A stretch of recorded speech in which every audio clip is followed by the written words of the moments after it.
not with us. So, we are in Unit 2.1. We will be finishing 2.1 today and be ready for 2.2 next class. 2.2 is going to be English constitutionalism and the English Civil War, the Glorious Revolution. The tutors are going to be done today. This is sad. I put a frowny face on the PowerPoint. So it's going to be sad today for me, probably for you. You're like, oh, thank goodness. So we're going to pick up where we left off in 2.1. You should be able to add into your reading notes for Merriman now. Should go fairly easy in there. And for those of you who like, up here at the top are our essential questions. To what extent did the wars of religion result in the decline of the Spanish Empire? We kill the golden age of Spain today. Yes, ma'am? Does this go with our reading notes from that we just did? Yes, that you just did. Mm-hmm. Like the one from 78 to 98? Yeah. And analyze the impact of the Columbian exchange on European society. So we're kind of moving from one to the other. Merriman had left out a couple parts, and I didn't feel like making you go all the way back and read chapter 1 after you had already processed through. So that's why we kind of kicked it out. We're back to our reading notes, though, and my lecture notes. So any questions about the essential questions or anything before I change slides? Move on. Okay. So back to where we left off, we were talking about the increase in markets. We left off a little bit talking about slaves. Sugar is going to be slaves to the New World especially. So we're going to see that Portugal, so our leader in exploration, also is going to be our leader in introducing slavery in Brazil. You should remember Brazil because we talked about that it was really the only last holding in Portuguese-speaking area of Portugal. Sometimes it's not good to be first. Sometimes it's better to be last and kind of wait and see how things play out. We're going to see that the England and the Dutch today figure that out. They might have been late to the party, but they're going to be like, we're going to do this better. We're going to be more competitive. We're going to take all of their sales. So sometimes it's not best to be first. The main reason for introducing slavery into Brazil is for sugar plantations. After 1621, we're going to see the Dutch West India Company transported thousands of slaves to the New World. England's Royal African Company will enter the slave trade in the late 17th century. So this is kind of where you can mark that the Dutch and the English are on the rise. The Spanish are going to be on the decline. 37% of all slaves went to Brazil. So that's about 3 million individuals that will come across that middle passage and could be put into slavery in Brazil. And we talked about the social hierarchy that is created there. There is this, and I forgot to look up a picture. We can probably look at the end of this. There's what's called the slave fortress on the coast of Africa. And it is the last place that slaves saw coming from Africa. It's got this door called the Door of No Return, and it's really stark and like really depressing to think. It's like this door that goes right up to the ocean because you would have been put in the gallows of the ship, like below. And so it's I'll try to pull up a picture. I meant to pop one on the slide. But so we're going to see that this is going to change the world forever. Sometimes the most negative things do, unfortunately. But you're having 3 million people come to Brazil. The slave fortress, the Middle Passage. All of this should sound familiar to you from U.S., correct? Also probably from world. All right. We're going to see a lot of death. About 50 million Africans died or became slaves during the 17th and 18th century. And we will see the American form of slavery existed in Mediterranean sugar plantations. So if we talk about Brazil, there are different kinds of slavery, and you remember that from U.S. slavery. There's, slaves that are taken in the area where you come, and there are slaves that are brought over and more Americanized, what version we think of slavery. But there's also European slavery as well. So that brings us to the Columbian Exchange, also an exchange, although not just at this time. Both Europe and the New World are going to be transformed as a result of the age of exploration. Be careful if you get to the AP exam and it asks you about the Columbian Exchange. It will generally want you to emphasize one or the other, which one was affected. So keep an eye out if it asks for Old or New World, because they were both affected. Things go both ways. as a result of the age of exploration, and I should say and, not add, and the exchanges that occurred between the two regions. So New World to Old World, things go back and forth. I would say on a whole, yes. Did we already see this slide before? We stopped on this before, yeah. And then we picked up with a different slide. So we sat here for a minute, but we didn't really talk about it in detail. Thank you, though. So both ways. I would say if you had to make a real grand gesture, the Europeans benefited more from this relationship than the New World in almost every instance, but it isn't just one way. We're going to see the New World get some things from the Europeans as well. But overall, the Europeans are going to get wealth and empires and a better diet, because remember, they've been struggling to eat. We started this class when people were eating bark and each other. So we're struggling for things to eat. The New World is going to help us out there. So for Europe, an improved diet, increased wealth, and the rise of global empires is what they get. The Amerindians, on the other hand, the results are going to be largely catastrophic. We are going to see things such as smallpox, disease. We are going to see enslavement. We are going to see death. We talked about all of this with our conquistadors and things of that last time. We talked about it in 1492 with 90% of the Amerindian population going bye-bye because of their exposure to the Europeans with Columbus and smallpox. However, from the New World to the Europeans, sugar and syphilis. So maybe they're winning in the long run. We don't know. It seems to be taking us out one by one. But sugar and syphilis will come to the Old World. And they don't really realize it at first. I mean, syphilis was a killer back then. And students there's some pictures from this time. I don't like to look at them, so there's an empty blank slide here. Anyway, it is a killer at this time for a long time. And then we'll kind of see that it filters through European generations. And it is definitely not a killer now. But yeah, they don't figure out, how it gets there. Like, so honey, what did you do in the New World? Oh, nothing. Perfect angel. Really? So then they don't quite figure it out. It's sneaky. They don't quite pin it down. But how they treated it would also kill you. They thought mercury could cure it, and so we all know the fun of mercury. So I don't know which one I'd rather have take me out first, the syphilis or the mercury, but neither a good time. So disease between 1492 and 1600, as I said, approximately 90%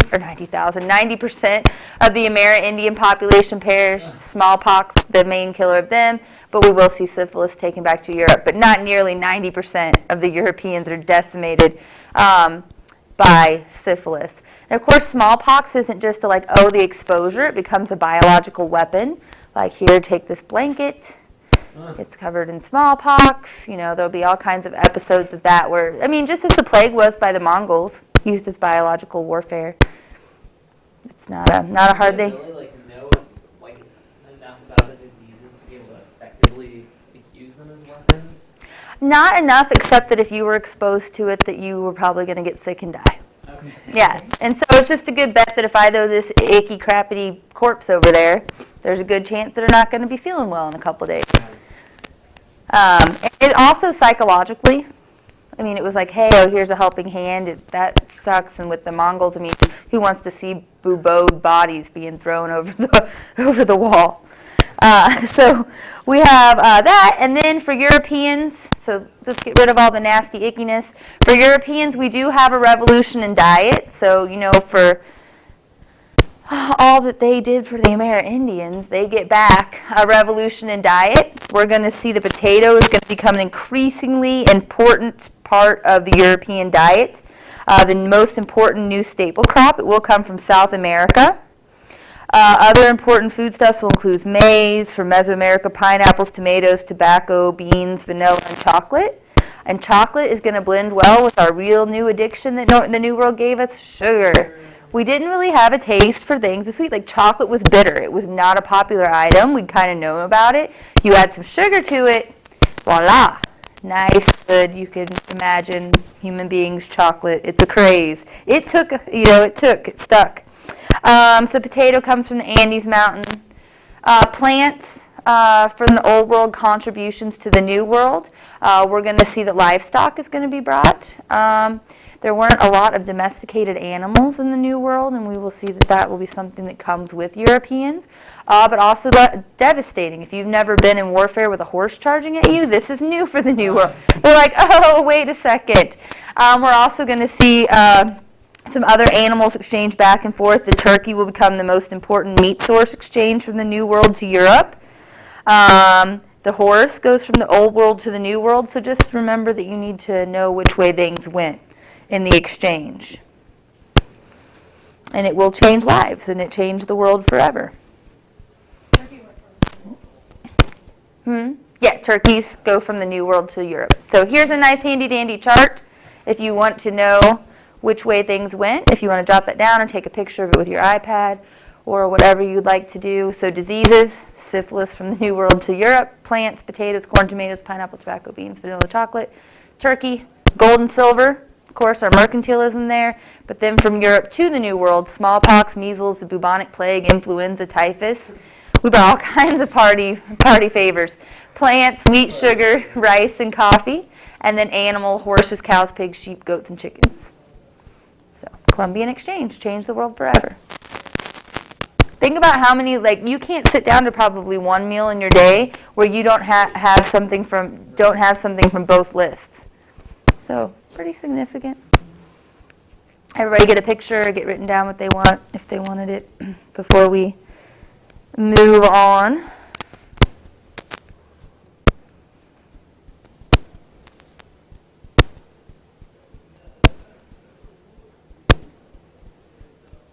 Did anyone pick the exchange of goods FRQ prompt?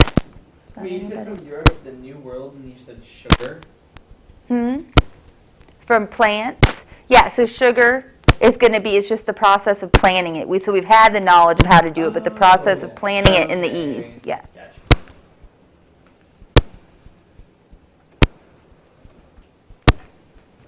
Very good. All right. All right, so now back to some things that will sound a little more familiar. A Columbian exchange, probably you remember from U.S. history. We need to recap then what does all of this mean for the nation states that we've been building up with our new monarchies. So we're going to come back to Ferdinand and Isabella. We talked about them as kind of new-esque monarchs. We talked about them in the Inquisition. Now we need to talk about what's happening to bring us up to this buffer zone of absolutism and what's going to happen within Spain and why it's kind of on the ropes. Because when we talked, it's so weird. In one lecture, last time I saw you, we're talking about the amazingness of the Spanish Empire. We're talking about how it is the golden age of Spain, and in the next breath, we're going to talk about the decline or how they fall apart. And it is really this exchange, this new world, while it brought them to the forefront, it is going to set in motion their decline and their downfall. There's such a thing as over-expansionism, especially if you have a lot of other things going, like you're trying to create a new world and kill all of the Jews and Moors in the world. That's just a lot to bite off at one time. So Ferdinand and Isabella have a daughter named Joanna. She's going to marry Philip the Fair, which you should remember from your unit exam. He is the Habsburg Duke of Burgundy and the son of Maximilian I, good old guy from the Habsburg Empire and the Holy Roman Emperor. Okay, so they're going to marry their daughter off to a Habsburg. Isabella is going to die in 1504. And 1 year later, Ferdinand, really remorseful here, 1 year later, marries the niece of King Louis XIII. He is looking for trying to find an heir to the Spanish throne. Okay, he's married his daughter off. He's trying to produce an heir, make sure that the Spanish throne stays with him. The son he has with the niece of King Louis XIII will die 3 years later. Okay, so not even the monarchy was exempt from the harsh times of this period. He will die. I think it's something fairly simple like a cold, the flu, nothing crazy. In 1516, then, the son of Joanna and Philip the Fair will inherit the throne of Castile and Aragon, so the United Kingdom of her parents, as Charles I of Spain. This is good old, and I hate it when they do this, and I know, guys, you've seen him this whole time as Charles V. But he was Charles I. What? until he takes the title of Holy Roman Emperor. Then he becomes Charles V upon the death of his grandpa, Maximilian I. Where were the four Charleses inserted? Where were the four? Yeah. Why was he 5? Why he just that's the holy fifth Holy Roman. Yeah. Uh-huh. Okay, I get it. Yeah. Mhm. Charles of the Head. Yeah. So, I hate it. It's confusing. You will see him, though. I have never seen him written in a question on the AP exam as Charles I. I have only seen him as the Holy Roman Empire Charles V. Okay.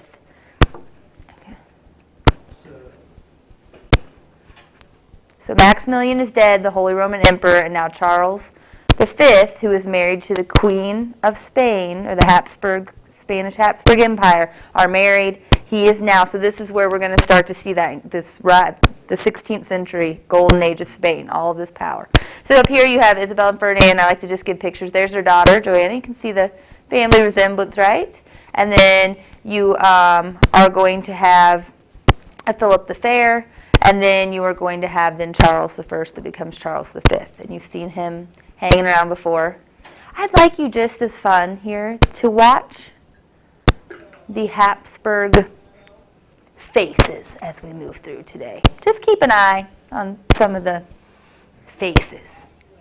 All right, so then, with an eye towards succession. So, Charles V is also like, it's all about keeping power in your family. Need to have a child.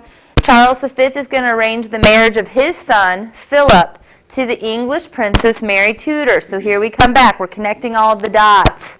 Mary, Bloody Mary. This is the Bloody Mary. So, daughter of, Henry VIII. Charles is going to arrange his son Philip to the English princess Mary Tudor of England in 1554, and then Charles will abdicate his position. So we've talked about this. Remember, Charles V gives up his Holy Roman Empire, and he divides it. We've talked about this. He gives half to his son and half to Philip. Half to his son Philip and half to Ferdinand, his brother. Okay, so we're going to see that it gets divided, and that the Spanish Netherlands, which we're going to see won't stay Spanish, and we've already talked about that, are included in this. The age of Philip II, then, is going to be what we consider the height of Spanish power. It's kind of where we left off there. We talked about the Escorial Palace that looks like a grill, remember, because of that, we think it's a grill. That's one of the stories anyway. Although Philip II's reign is the height of power in the Spanish Empire, we have already had the road laid to decline with overexpansion. Okay, so that'll be to be continued. I'm going to kill Spain at the end just to do it flamboyantly. Okay, so to be continued, that's what TBC means. So Philip II we have coming to the stage, succession under Charles V. We talked about Philip II's marriage to Mary, and so we've been all through that. Okay, so yay! Mary is a good interlude for me to throw the Tudors back in. So we talked about Henry VII and the Star Chamber. Here's a picture of that Star Chamber, if you were wondering what it looked like last time with the blue stars. It's called that because it had like a blue starry night sky. So Henry VII being one of our new monarchs in lessening the role of the nobility with the Star Chamber. So we left off with Henry VII. We talked about Henry VIII when we went through religious wars. Remember, in 1509, Henry VIII married Catherine of Aragon, and he is going to then lustfully try to go for power. So we see Catherine of Aragon, we see kind of a tie between the Spanish and English here, and then of course Philip's going to marry his daughter Mary later. Just a little more background knowledge to complete where we were. So Henry VIII, as we talked about before, had an inferiority complex. He had a quest for power. This is going to lead to his break with Rome and the development of the Church of England with his divorce from Catherine of Aragon. Her nephew is who? Charles V. Okay, so we're seeing all of this come back together. Well, Europeans are just always having some kind of Jerry Springer-esque family reunion. So, the English Reformation we've already talked about. You should be very familiar. Edward became the king after Henry's death. Then we have Mary, who married Philip. Very Catholic. She's Catherine's daughter. Then we have Elizabeth, who's Protestant, was Anne Boleyn's daughter. And then Mary Stuart, who Elizabeth pretty much kept under house arrest. We've talked about all these, the Queen of Scots, and then ends up off with her head. and then we're going to get up to then James. So one thing we know about leading this trail, and we don't have to go through all of it because we followed it through the Reformation, does Elizabeth ever marry? No. So does she have an heir? No. And what happened to Mary Stuart, Queen of Scots? She's dead, okay? And so what line of family do we have left? What would be the closest line of family for these individuals from the Tudors? Is it Charles, the nephew, or no? Okay, so we have Charles. That's going to be more of on the Spanish Habsburg side, though. What territory did Henry VIII take over that made Mary Stuart even a possibility for the throne? Why Elizabeth was worried about her? Scotland, okay? So do we still have a line, and this is just a prediction, do we still have a line of family in Scotland? A king, a queen, cousins? We do, okay? So we're going to keep an eye there. We do. You guys were looking at me like we don't want to answer. I'm like, well, I'm not going to have the podcast be all like, do. All right, so that's going to bring us up to James, but we're going to come back in a minute. So I'm kind of bringing you full circle. We've talked about all this. I don't want to make you sit through it again. Oh, so I have my pretty picture. Star Chamber. So this is in Henry VII, if you want to put a face with the name. Then, of course, good old Henry VIII. Edward. Okay. Then Mary. And then Miss Elizabeth. And then Miss Mary, Queen of Scots. So not Bloody Mary. Bloody Mary. Not Bloody Mary. Yeah. Yeah. I think it depends on the artist. What's going on? So, Tudors continued. England under the Tudors. Even though their personal lives, not the most stellar. England is going to be a commercial and manufacturing power during this time. London will become the second largest city in the world. Let's see. Nope. Not at this time. Let's see. It's not Antwerp because England's going to take over Antwerp in this period. Is it Paris? I think maybe Paris at this time. Paris was actually Paris. No, I think at this we have the population. I don't know. Someone can Google it. I only know that England becomes the second. I'm not as an analytical thinker of you guys. I just settle for the fact that it's the second largest and go on. 17th century. You might look up demographics or world population, 17th century. Very good. As you remember, we're going to come back to enclosure several times, but part of the reason for this wealth and going to be the increase in manufacturing power is going to be the enclosure of those common lands and taking it in for our wealthier class and using it for industry. So keep an eye on that. We'll come back to it. Also, you probably learned this, but England is a wealth of natural resources. You have timber, you have ore, you have water like every 2 feet, so you can transport stuff very quickly. Rivers and ocean, it's an island. And so for being an island, it has a wealth of natural resources, and we're going to see that this will create new industry. This is going to create new methods, so all of this is going to have time to happen in England. It's like the perfect time, perfect place. And this is going to get us to that putting out system that we talked about, where you're going to start to say, hey, I'm going to take to this cottage, you're going to make me this many pieces of textile, and then that will lead to the factory industry. And to facilitate all of this is exploration. England has just figured out, like Henry VII will go, oh crap, there was gold and silver there? Buy me a boat. Okay, so then we see England is joining. Did you find? From 1445 to 1650 was Beijing. Okay, so we were back in. 1650 to 1710 it was Constantinople. Okay. All right. Istanbul. Nice. Thank you very much. Score for the iPad. But not the score that Matt's trying to go for. Score for that guy. Uh-huh. All right. So here's my frowny face slide. Here's the end of the Tudors and all of their fun. I thought you were going to say something witty that related to Elizabeth's death. I was like, Oh no. so fruit snacks, and then the whole school smelled like bacon for 2 days, so that's been enjoyable. I know, it's horrible. It's like being, and then we were in the computer lab, so it was like being in a sweatshop full of bacon. I was like, this is bad. So, Elizabeth I is going to die. Leaving England, however, more unified, effectively ruled, and a powerful state now part of expanding trade. So the Tudors leave England in pretty good shape except for the treasury, because we've had some wars. She had to, smash Philip II's armada right into the English Channel. So we've spent some money. 1603 dies. London at this time will replace Antwerp as the center of trade. Remember, we've moved ahead religiously a little bit more, so at this time Antwerp was still the center of trade. Amsterdam's coming up behind, but England will overtake. Wait, so it was Antwerp in the 16th, Mhm. and then We're moving. London in the 17th, and then 18th is The the Dutch. the Yeah. Dutch, Mhm. Netherlands. Yeah, Netherlands.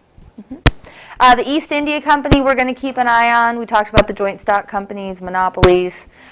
Remember, Jamestown and Virginia have been established by the English. We talked about that last time. Jamestown is going to be named after King James, which we're getting to, and Virginia from our Virgin Queen Elizabeth. And so remember, the English settled differently than the Spanish did. They came there usually for religious persecution or for I guess what I want to say is more of equity and freedom. The Spanish kind of come, they conquer, they take what they want, they go. They set up like governorships, whereas there'll be more independence here. So keep that in mind, the differences between the Spanish and the English. The spread of England is a reflection of the Reformation in the colonies, liberty and separateness, unlike the Spanish. And so we'll follow that. So the Spanish are on the road to decline. The English on the road to incline. All right. Oh, did you guys still writing? I saw some pencils jerk when I did that. All right, good. All right, so now I get to kill Spain. This is a to be continued, TBC. Ferdinand and Isabella, just to recap, have been responsible for the unification of Spain. They married. She didn't marry that Portuguese guy. We could all be studying Portuguese right now. Charles V had been responsible for being the Holy Roman Empire and expanding Spain to its height as the Holy Roman Empire and being married in the Spanish Empire. So the 16th century was the golden age of Spain. Yeah, Duke of Alba. I know. Get back to the test. William backwards. Oh. Hey, but now easy test correction, right? Yep. So 16th century was the golden age of Spain with Philip II. Philip II will be our golden age. But then after Philip in the Escorial Palace, we're going to start to see some weak leadership. This is just going to cement the decline Spain's been in. Their treasury's been weak. They've been fighting all of these wars. They were the first ones to the New World, so they didn't have any competition. So with Portugal and Spain, no competition. Now they have competition. Of the Dutch and English, you have far superb navies, who have the boats, who have other incomes coming in where the Spanish don't. Wait, so why was their treasury hurting? Didn't they get a ton of gold, though? They did get a ton of gold, but then we have the price revolution, we have inflation, we have the fact that then nobody, with them trying to keep the gold and silver so centralized in their treasury, people don't have the money to spend on the goods that's in there. So a whole bunch of problems just come into Spain. I don't think you can blame any one thing on them. It was just a lot. The religious wars, then the treasury with the Inquisition and the Reconquista, those Moors and Jews were pretty important to the middle-class society of Spain, and we're going to see a huge population loss. So it's a whole bunch of things at once. Then you get Philip III, Philip IV, and Charles II, who genetically are not suited to rule and are also just in general very poor rulers. I mean, by the time we get to Charles II, his tongue is so long that it can't stay in his face, and he can't speak, and he has the mental capabilities of a 6-year-old. What? Yeah, and this is So much like interbreeding. interbreeding. He is more closely related. Let's see. At this point, what's the percentage? I have a genetic study thing because I love genetics. Insane. He is 93%. He could have been the result of a brother-sister having a child. He actually has more genetic carriers than a brother and sister, first brother and sister having a child. And this is years and years of that to keep the power in the family. Oh, geez. Yeah. So we'll get to the good old Habsburg genetics in a second. We're going to see the end of the Habsburgs because he is not going to even have the ability to have children. He's so genetically destroyed. He's impotent. Yeah.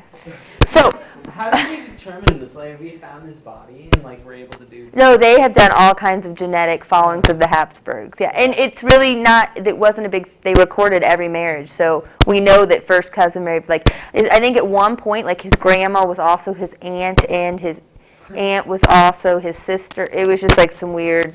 I'll show you the. It's almost like Queen Victoria from England and how everyone was related to her. But anyway, mercantilism, like I said, it's not always best to be first. And disastrous wars are going to play a part in Spanish decline. The Spanish Armada being destroyed in 1588, remember that's a key date, because although it doesn't end the Spanish Empire, it's kind of like kicking the last heel of a chair out. They're falling. The Dutch Revolt also helps put a nail in the coffin. Alba's reign of terror will be countered by William of Orange, and we know then that the Netherlands will be successful in getting their independence from the Spanish, so that is going to weaken because we won't get any of the materials or goods from the Dutch that they had to help their treasury. Spain, Isabella and Ferdinand had started a trend. They were more religious than they were entrepreneurial. Remember, the work ethic of the Protestants, that will be harnessed by especially the English Puritans and things like that. Not as much by the Spanish. They aren't worried about the graces of God from their hard work. They're more worried about the graces of God by killing people. Which then leads to the price, aids the price revolution because you have less people to spend money. The loss of the Moors and Jews significantly hurts Spain. The trade is down 60% because other people are catching on and catching it faster. The treasury is bankrupt, and we see immigration to the New World is at a trickle. So they're not bringing anything new to the New World. So all kinds of things going on. All right, so decline of Spain continued. Philip IV, so we're kind of just going down the rulers. They were all, yeah, see? So, Philip III, Philip IV, Charles II. All right? So you're seeing how this is going. They get really long, extended jawlines. It's one of the first signs of a Habsburg. Philip III's reign had been pretty pitiful. Philip IV is even worse. And his successor, Charles II, just a couple problems here, are going to have significant genetic disorders, mentally, physically, reproductively. So we're going to see all kinds of abnormalities. I might have a slide. I have the family tree coming up. So yeah, it's just, whew, they really did not know the effects. I mean, he is, people are really ruling for him, and just some really serious, can't even deny. Like for some of the other ones that are just like, oh, he's not that smart of a guy. But this is getting, yeah, and to where the fact that the line just cuts itself off. Yes, ma'am. Didn't they like, something's going on with inbreeding, or did they not think that was what was causing it? I don't think it was as much as then you get those little idiosyncrasies of like, oh, that's a sign of like royalty. Like you kind of think of like the sixth finger thing became. The traits you start to see wrapped into a certain family. But by no means with the decline of the Spanish would they have wanted to stop this pursuit and let someone else into power. Although they're going to, I think, sometimes take care of it themselves because Mr. Charles II isn't going to be able to have an heir if he wanted to. However, these guys somehow, with the decline of Spain, pull off some pretty great cultural accomplishments. We see a rise in Spanish art and things of that nature. So while it's the fall of the Spanish Empire culturally, we see a little bit of revival. And then just some key dates to remember. The 1588 Spanish Armada, kind of for historians of the date, we're like, Spain is going down. And then the Treaty of Pyrenees in 1659 seals the deal. This is where historians will say if the 1588 Spanish Armada was our window into knowing the Treaty of Pyrenees in 1659 at the end of the 30 Years' War is just it. That you can really count. It's not a key date for us in this class, 1588 more is, but you will probably see the Treaty of Pyrenees of 1659 on the AP exam, and just need to be able to recall that it was associated with the decline of Spain. All right. And so I think my next slide, if I did this in the right order, yeah, the Habsburgs family tree. Yeah, so there's not that many people on it. So, I mean, it's like, hey, our family reunion can fit in one room. And so, yeah, so you have Ferdinand of Aragon and Elizabeth of Castile, then Mary, and then here's Joanna. Okay. Then you have Joanna married to Philip the First, Philip Fair. Then we said Charles the First, Catherine, Ferdinand the First. So Charles marries Isabella. So you can see up here, so married, they have a daughter, married, they have a daughter who marries the son. So everything is connected all the way from the top. The only two that we have, let's see. Exit 2, stage left. And so we're going to see, but then you see everything else comes down the line here. And so, yeah, married. If it's red, that means they're an uncle and a niece is married. Blue is first cousins. Yellow is first cousins once removed, and pink is the third cousins. So physical and mental disabilities, including impotence and infertility, leaving you unable to father a child. Yeah. Yeah. Ended the Habsburgs of Spain. Wait, what? You married your stepmother? in a game about the Habsburgs. Yeah, and so he has the genetic markers. Like if you looked at the genetics, like Drew blood, he has the genetic markers as if two siblings had a child. That is how infused the genetic. I mean, I'm like, what? I mean, they weren't doing that. It wasn't like, hey, like turn and marry your like sister, your uncle. You can marry anyway, but yeah, yeah. First cousins. What's that? Blood disease or like the world disease? And it's Oh, hemophilia? Yeah. Yeah, we're going to see that because of Queen Victoria's line. She's related to everybody, and then we're going to see with the Romanovs. So, yeah. Ooh, and Rasputin. Woo! Oh, Rasputin. I have a fun. No. We get to see the music video. We're going to learn the Rasputin. Yeah, we'll challenge each other to a dance-off. Yeah.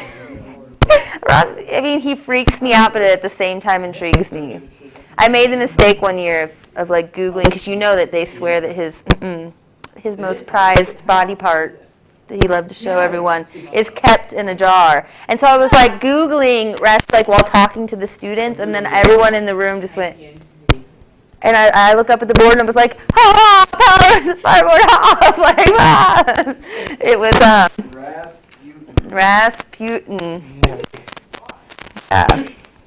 It wasn't blocked here for me. I mean, literally, it's historical. Oh, all right. Well, he did find us the most populous city, so I don't think I know if I want you to find this, though. And if it's on eBay, do not buy. So we get it in today with, well, today's been a lot of social history, but we're catching up. This is a great place to leap off because we're ready to talk about nations as they rise and our new monarchies. But we need to talk a little bit about society. So life in the 16th and 17th centuries is going to be different than our latter Middle Ages. We're going to see a lot of changes coming about. Social hierarchy is going to be different in the countryside. We're going to see lords are going to be at the top of the social ladder, while peasants are going to constitute the largest amount of people, as always, and be at the bottom of the population. Many workers, however, peasants are going to be starting to own their land because, we're enclosing land and they're going to have their own, while landless workers earn the lowest wages. Were you expecting something different? You got what you're looking for. Oh my. I hope that ooh picked up on the recording. All right. That's the countryside. In the towns, merchants, our new bourgeoisie, which is a word I love to say, so I'm always happy once we get to the bourgeoisie and we can add them in, are going to be among the wealthiest and most powerful at this time. Artisans and skilled craftsmen such as weavers, blacksmiths, carpenters, masons. Oh, and now it goes around the room. That's in my brain now. Looks like something out of a sci-fi movie. It's like a baby alien. Oh, Rasputin, you know how much he would eat up this conversation we are having right now.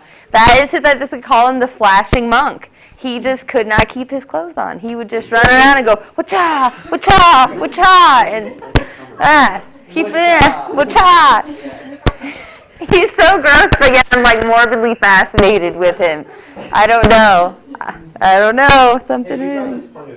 I did. I have no one to blame but myself. All right, so laborers did the most low-skilled jobs for wages. So that's the city.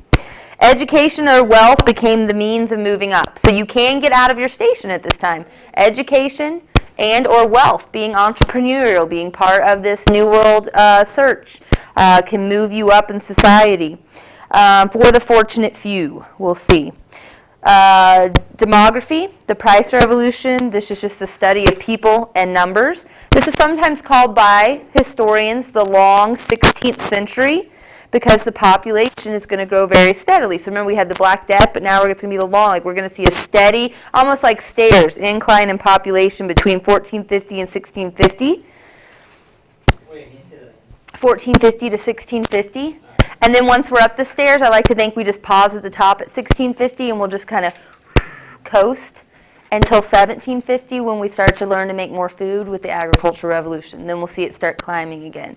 So they call it the long 16th century. We kind of climb, pause, and then take off again. And so then we're going to also see that cities are going to see an increase more so than the countryside, and of course that'll continue with the Industrial Revolution. Nuclear family structures, mainly patriarchal, so we're still seeing the man in the lead. We're still seeing nuclear families kind of still working together in the cottages. We're not going to kill the the family until the Industrial Revolution. Then we'll bust it all up. Life expectancy, average lifespan for men is 27 years. Average lifespan for women is 25. What makes this number so low? There are people running around at the good old ripe age of my age, 33, they were making it, is infant mortality. Infant mortality is so high at this time that it drags down the rest of the numbers. Okay, so I think we get sometimes caught up in that, like, I mean, there were still people living to be 90 or whatever. It's just that the infant mortality rate, and you can kind of follow it. It's kind of cool to track because then as the age increases, you can just see a direct correlation with infant mortality and also the number of babies that are being had and the increase in science. So we're going to start naming the children soon. It's going to be awesome. All right. And then I have to throw this in here because if you didn't already hear me say this before. Did you know that you can go to Oxford and get up to a doctoral degree in witch history? My dissertation was on the Salem witch trials, which is why I throw it in. And it interests me because I have a theology minor. And so what I really think, so witch hunts for me, and I'll just throw it in here. So you don't think I'm a crazy, like, well, she's talking about Rasputin in a jar and witch hunt. No. Is I think that Puritanism did not cooperate with capitalism in the New World as they had once seen it, and I think that that was the socioeconomic cause for the witch trials. And so I like to follow socioeconomic history, and so that is something I really wanted to pursue. Can pure Puritanism and capitalism mix, and how did that work in the New World? And when there's not enough land and resources, what are the negative psychological effects that are turned on our children? And then what comes out of them. So, no moldy bread, and yeah. So the witch hunts are something we are going to have to talk about because 70,000 to 100,000 people were killed between 1400 and 1700. And it is a symptom of this time, of the wars of religion, of superstition, of the meshing of the two. And so we need to kind of address it. We won't spend a lot of time on it. But there was a popular belief in magic. These are older beliefs that have, kind of trickled down and will persist not only in the old world but be brought to the new world, which will impact us here. Cunning folk had been common in European villages for centuries. So unfortunately, these are kind of like those people that knew how to birth a baby, knew how to use herbs to cure something, knew how to do all of these things. They were called cunning people. But yet people start to go, I don't really quite know how you know how to do those things, and they're going to get their heads turned at them. We're going to see claims of power. Yes, ma'am. Then infant mortality goes up. Yep, infant mortality goes up even further. Doctors. Yes. And the midwives usually, yeah. And so then we're going to see claims to power often by the elderly or impoverished, especially women. So that is people are going to turn their heads and go, oh, that lady's been at all of the births of these children. And she's able to solve, that baby's sick and coughing. Yeah, so kind of same thing. Poor women. We always get where the susceptible sex is what they would say. That the man would have been able to resist Satan, but he could not resist our womanly wiles. Therefore, we brought all that is bad in the world on Adam and the rest of humankind. So, Satan not powerful. Batting your eyelashes, powerful. So, just remember that. So, the Catholic Church claimed that powers came from either good or evil. So, keep this in mind. So, the Catholic Church isn't saying, that's silly. They're saying there are powers, but they can only be good or they can be evil. So people will be like, I don't know if her being able to heal that baby's whooping cough, is that coming from a good place or an evil place? Is she causing it so that she can charge money to fix it? And so women, seen as the weaker vessels, as I said, and prone to temptation, will be prone to letting the devil right in our bodies and doing works for bad. Religious wars in the time period we just finished, or in these divisions caused, like Protestants would say, oh, those people are dealing with the devil, and then they'd be like, these people are dealing with the devil. Creates this panicked environment. Things can only be good or bad. There's no shades of gray.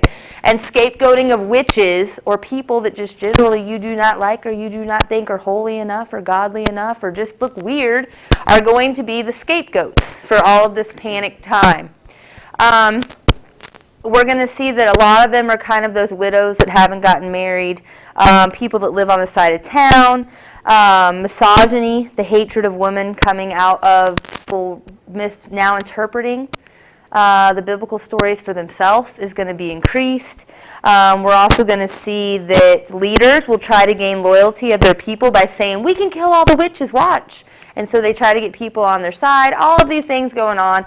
Really what we're going to see in our next unit, though, is the end of witch hunts is going to be brought on by the scientific revolution. Like, oh, there was a reason that herb with that tea helped take care of that baby's cough.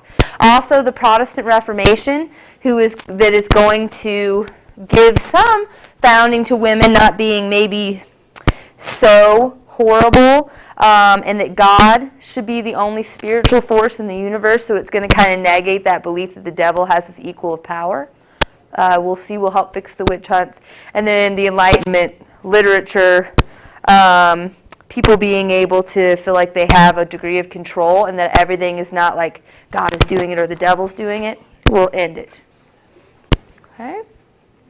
And so that is all I have for you on our buffer zone. That was our buffer zone from religion to politics. Where we will pick up on Thursday is with English constitutionalism. We're coming back to after right as Elizabeth dies, to who is that mystery individual? Who is our next lineage? We don't have anybody left in the Tudors, so we have to talk about what's going to happen there. We're going to have a civil war. We're going to have a glorious revolution. And then we're going to be ready for absolutism. So what do I need to have done? You should have read through page 207. We are completely done with chapter 5. It took us 2 mini sessions. We just did a chapter. You guys did awesome. We got everything in that we needed. Your FRQ core structure worksheet number 3 is due on Thursday. I have reserved the computer cart, which I'm going to go get for the second half of this hour. Someone had it for first. So that you can type your core analysis worksheet if you'd like. I have the extra sheets up here. Remember, you are choosing one to do. Make sure the formatting is right. I'll be recording these as I grade them again so you can keep getting feedback and understanding each question in case you get a question that you did not have previously. We are now in Chapter 6 in Merriman. We will start Unit 2.2 on Thursday. That reading section will be 208 to 230 if you like to get a jump start on things. Okay, it's fairly easy reading. It's all English constitutionalism and the English Civil War. anything too complex. Upcoming next week, we are going to have a Unit 2.1 reading quiz, but that will be open note, so no serious stress. I just want to make sure that you are doing an okay job getting notes down and that you're adding to them from lecture, and see how you feel about the material.